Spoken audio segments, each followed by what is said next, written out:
ఇలా రేవంత్ రెడ్డి గారి సొంత ఇల్లు ఆయన నియోజకవర్గం కొడంగల్లో కోస్గి అనే ఊర్లో ఆయన ఇల్లు కట్టుకున్నాడు. ఆ కోస్గి అనే ఊళ్ళే ఆయన ఇల్లు ఎక్కడుందో ఎరికేనా మీకు? ఆయన ఇల్లు ఉన్నది రెడ్డికుంట అనే జాగాలు ఉన్నది. ఆ ఏరియా పేరే రెడ్డికుంట.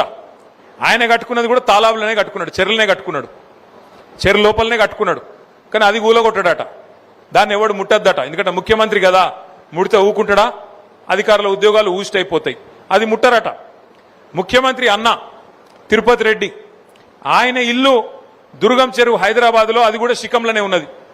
కానీ దాన్ని ఎవడు ముట్టాడు. అది బఫర్ జోన్లు, శిఖంలు ఇవన్నీ గరీబోళ్ళకే తప్ప పెద్దోళ్ళకు ఉండయి.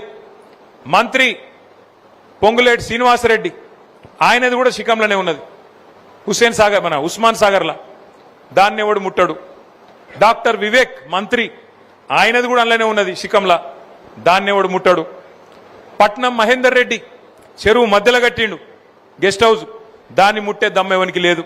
కానీ గరీబోని ఇల్లు మాత్రం కొద్దిగా ఇటు అటు ఉన్నా పోవాలి, బుల్డోజర్ తీసుకుపోవాలి, కూలగొట్టాలి.